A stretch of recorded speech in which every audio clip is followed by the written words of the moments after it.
ನಮಸ್ಕಾರ. ಇವತ್ತು ನಾವು ಸ್ಕ್ವಿಡ್ ಗೇಮ್ ಸೀಸನ್ 3 ರ ಕೊನೆ ಇದೆಯಲ್ಲ, ಅದನ್ನ ಸ್ವಲ್ಪ ಆಳವಾಗಿ ನೋಡೋಣ. ನಮ್ಮ ಹತ್ರ ಕೆಲವು ವಿಶ್ಲೇಷಣೆಗಳಿವೆ. ಮುಖ್ಯವಾಗಿ ಏನಾಯ್ತು, ಪಾತ್ರಗಳಿಗೆ ಕೊನೆಗೇನಾಯ್ತು, ಮತ್ತೆ ಇದರ ಹಿಂದೆ ಇರೋ ಅಸಲಿ ಮೆಸೇಜ್ ಏನು ಅಂತ ಸ್ವಲ್ಪ ಅರ್ಥ ಮಾಡ್ಕೊಳ್ಳೋಣ. ಸರಿ, ಶುರು ಮಾಡೋಣ. ಆ ಅಂತಿಮ ಆಟದಿಂದನೇ ಸ್ಟಾರ್ಟ್ ಮಾಡೋಣ. ಕೊನೆಯ ರೌಂಡಲ್ಲಿ ಮೂವರು ಇದ್ರು. ನಮ್ಮ ಗೀಹುನ್ ಅಂದ್ರೆ 456, ಆಮೇಲೆ ಮ್ಯೂಂಗಿ 333, ಮತ್ತೆ ಒಂದು ಪುಟ್ಟ ಮಗು ಪ್ಲೇಯರ್ 222. ಅದು ಜುನ್ಹಿ ಅವರ ಮಗು ಅಲ್ವಾ? ಪಾಪ ಜನ್ಮ ಕೊಟ್ಟು ಅವರೇ ತೀರ್ಕೊಂಡ್ರು. ಹೌದು ಹೌದು. ಆಮೇಲೆ ಆ ಎತ್ತರದ ಕಂಬಗಳ ಮೇಲೆ ಗೀಹುನ್ ಮತ್ತೆ ಮ್ಯೂಂಗಿ ಫೈಟ್ ಮಾಡ್ತಾರೆ. ಅದ್ರಲ್ಲಿ ಮ್ಯೂಂಗಿ ಕೆಳಗೆ ಬಿದ್ದು ಸತ್ತೋಗ್ತಾನೆ. ಆದ್ರೆ ಇಲ್ಲಿ ಒಂದು ಟ್ವಿಸ್ಟ್ ಇದೆ.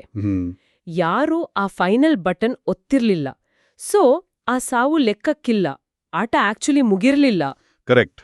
ಆಟದ ರೂಲ್ಸ್ ಪ್ರಕಾರ ಆ ಸಾವು ಸುಮ್ಮನೆ ವೇಸ್ಟ್ ಆದ ಹಾಗೆ. ಆಮೇಲೆ ಗೀಹುನ್ ಏನ್ ಮಾಡ್ದ ಅನ್ನೋದಿದೆಯಲ್ಲ, ಅದೇ ಬಹಳ ಇಂಪಾರ್ಟೆಂಟ್. ಒಬ್ಳೆ ಅಫಿಷಿಯಲ್ ವಿನ್ನರ್ ಆಗ್ತಾಳೆ. ಇದು ಒಂಥರ ತುಂಬಾನೇ ಇಮೋಷನಲ್ ಸೀನ್. ಆದ್ರೆ ಯಾಕೆ? ಬರೀ ಮಗು ಉಳಿಸ್ಲಿಕ್ಕಾ? ಖಂಡಿತ ಮಗು ಉಳಿಸೋದೊಂದು ಕಾರಣ. ಆದ್ರೆ ಮೂಲಗಳು ಏನು ಹೇಳುತ್ತೆ ಅಂದ್ರೆ, ಇದು ಬರೀ ಒಂದು ಸ್ಯಾಕ್ರಿಫೈಸ್ ಅಲ್ಲ. ಗಿಹುನ್ನ ಆ ನಿರ್ಧಾರ ಇದೆಯಲ್ಲ, ಅದು ಆ ಗೇಮ್ನ ಕ್ರೂರ ಲಾಜಿಕ್ ಇದೆಯಲ್ಲ, ಅದನ್ನೇ ರಿಜೆಕ್ಟ್ ಮಾಡೋ ಥರ. ತಾನು ಗೆಲ್ಲೋದಕ್ಕಿಂತ ಮನುಷ್ಯತ್ವ ಮುಖ್ಯ, ಆ ಮಗುವಿನ ಭವಿಷ್ಯ ಮುಖ್ಯ ಅಂತ ಹೇಳ್ದಾಗೆ.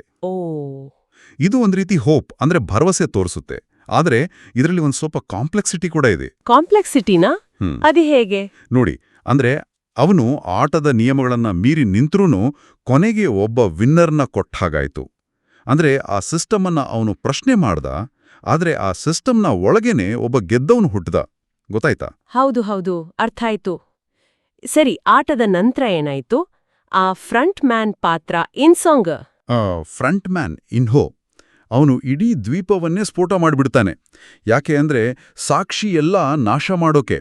ಆಮೇಲೆ ಮಗುನ ಕರ್ಕೊಂಡು ಎಸ್ಕೇಪ್ ಆಗ್ತಾನೆ. ಅಷ್ಟರಲ್ಲಿ ಅವನ ತಮ್ಮ ಡಿಟೆಕ್ಟಿವ್ ಜುನ್ಹೋ ಅಲ್ಲಿಗೆ ಬರ್ತಾನಲ್ಲ? ಹೌದು, ಬರ್ತಾನೆ. ಆದ್ರೆ ಅಣ್ಣನು ಫೇಸ್ ಮಾಡೋ ಮೊದಲೇ ದ್ವೀಪ ಬ್ಲಾಸ್ಟ್ ಆಗುತ್ತೆ.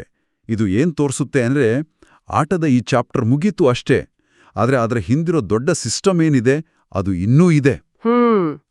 ಫಿಸಿಕಲ್ ಎವಿಡೆನ್ಸ್ ನಾಶ ಮಾಡಬಹುದು ಅಷ್ಟೇ. ಎಕ್ಸಾಕ್ಟ್ಲಿ. ಸಿಸ್ಟಮ್ ಹಾಗೆ ಉಳ್ಕೊಳ್ಳುತ್ತೆ. 6 ತಿಂಗಳ ನಂತರದ ಕಥೆನೂ ಇದೆ ಅಲ್ವಾ? ಆ ಉಳಿದಿರೋ ಪಾತ್ರಗಳಿಗೇನಾಯ್ತು? ಹೌದು, ಅಲ್ಲಿ ಸ್ವಲ್ಪ ಸಮಾಧಾನ ಸಿಗುತ್ತೆ ಕೆಲವರಿಗೆ. ಫ್ರಂಟ್ ಮ್ಯಾನ್ ಇನ್ಹೋ ಏನ್ ಮಾಡ್ತಾನೆ ಅಂದ್ರೆ, ಮಗುನ ಮತ್ತೆ ಆ ಪ್ರೈಸ್ ಮನಿಯನ್ನ ತನ್ನ ತಮ್ಮ ಜುನ್ಹೋಗೆ ತಲುಪಿಸ್ತಾನೆ. ಈಗ ಜುನ್ಹೋ ಆ ಮಗುನ ನೋಡ್ಕೊಳ್ತಿದ್ದಾನೆ. ಓಕೆ. ಆ ನಾರ್ತ್ ಕೊರಿಯನ್ ಸ್ನೈಪರ್ ನೊಯುಲ್, ಅವಳಿಗೆ ತನ್ನ ಮಗಳು ಬದುಕಿದ್ದಾಳೆ ಅನ್ನೋ ಸುಳಿವು ಸಿಗುತ್ತೆ. ಅವಳನ್ನು ಹುಡುಕೊಂಡು ಹೋಗ್ತಾಳೆ. ಒಳ್ಳೇದಾಯ್ತು. ಆಮೇಲೆ ಗ್ಯೋಂಗ್ಸಕ್, ಆ ಅನಾರೋಗ್ಯದಿದ್ದ ತಂದೆ ಈಗ ಗುಣಮುಖಳಾದ ಮಗಳ ಜೊತೆ ಒಂದಾಗ್ತಾನೆ. ಸಾಯೋಬೇಕ್ನ ತಮ್ಮ ಚೋಲ್ ಕೂಡ ಅಮ್ಮನ್ ಜೊತೆ ಸೇರ್ತಾನೆ. ವೂಸುಕ್ ಕಥೆ ಏನಾಯ್ತು? ಅಸಾಲಗಾರ. ವೂಸಕ್ ಅವನು ಗೀಹುನ್ನ ಹಳೆ ಹೋಟೆಲ್ ಇತ್ತಲ್ಲ, ಅದನ್ನ ಕೊಂಡ್ಕೊಳ್ಳೋ ಪ್ಲಾನ್ ಮಾಡ್ತಾನೆ. ಹಾಗಿದ್ರೆ ಸುಮಾರು ಜನಕ್ಕೆ ಒಂದು ರೀತಿ ಕ್ಲೋಜರ್ ಸಿಕ್ಕ ಹಾಗೆ ಇದೆ ಅಲ್ವಾ? ಆದ್ರೆ ನೀವ್ ಹೇಳಿದ ಹಾಗೆ ಅ ಸಿಸ್ಟಮ್ ಅದು. ಅದೇ ಮುಖ್ಯವಾದ ಪಾಯಿಂಟ್ ಇಲ್ಲಿ. ನೋಡಿ, ಕೊರಿಯಾದಲ್ಲಿ ನಡೆದ ಆಟಗಳು ಮುಗೀತು. ಕೆಲವರಿಗೆ ಪರ್ಸನಲ್ ಲೈಫಲ್ಲಿ ಹೊಸ ಆರಂಭ ಸಿಕ್ತು.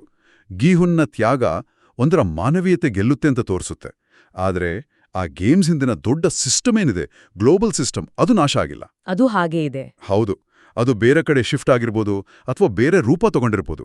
ಅದಕ್ಕೆನಾ ಆ ಲಾಸ್ಟ್ ಸೀನ್ ಲಾಸ್ ಏಂಜಲಸ್ನಲ್ಲಿ ಕೇಟ್ ಬ್ಲಾಂಚೆಟ್ ಆ ಡಜ್ಜಿ ಗೇಮ್ ಆಡಿಸೋ ರೋಲಲ್ಲಿ, ಇದು ಆ ಫಸ್ಟ್ ಸೀಸನ್ ಸೇಲ್ಸ್ಮನ್ ತರಾನೇ ಅಲ್ವಾ? ಇದೇನು ಬರೀ ಒಂದು ಕ್ಯಾಮಿಯೋನಾ?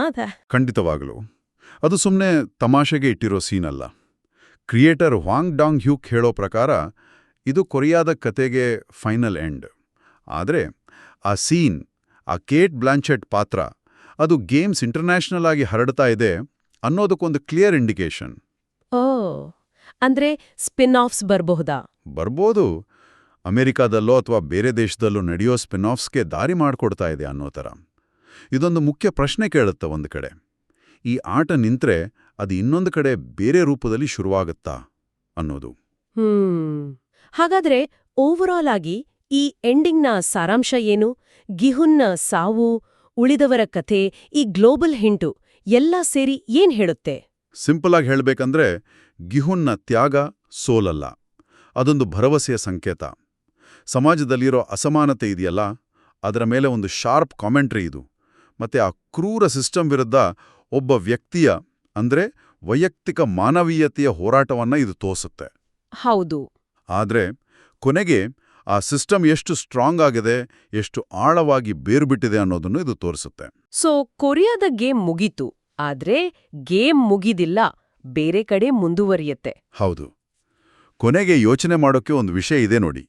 ಗಿಹುನ್ನ ತ್ಯಾಗದಿಂದ ಕೊರಿಯಾದ ಆ ಸ್ಪೆಸಿಫಿಕ್ ಗೇಮ್ ನಿಂತಿರಬಹುದು, ನಿಜ. ಆದರೆ ಆ ಗೇಮ್ ಹಿಂದಿನ ಐಡಿಯಾ ಏನಿದೆ ಅಂದ್ರೆ, ಜನರ ಕಷ್ಟವನ್ನ, ಹತಾಶೆಯನ್ನ ಎಂಟರ್ಟೈನ್ಮೆಂಟ್ಕೋ ಲಾಭಕ್ಕೋ ಬಳಸ್ಕೊಳ್ಳೋದು ಅದು ಹರಡ್ತಾನೇ ಇದೆ ಅಂತ ತೋರಿಸಿದ್ರು. ಇದು ನಮ್ಮ ಸಮಾಜಗಳಲ್ಲಿ ಬೇರೆ ಬೇರೆ ಕಡೆ ಈ ಥರದ ಶೋಷಣೆ ಮಾಡೋ ಸಿಸ್ಟಮ್ಗಳು ಎಷ್ಟು ಈಸಿಯಾಗಿ ಹರಡಬಹುದು ಅಥವಾ ಎಷ್ಟು ಆಲ್ರೆಡಿ ಇವೆ ಅನ್ನೋದ್ರ ಬಗ್ಗೆ ಏನನ್ನುತ್ತೆ. ಇದು ನಾವೆಲ್ಲ ಯೋಚಿಸಬೇಕಾದ ಪ್ರಶ್ನೆ ಅಲ್ವಾ?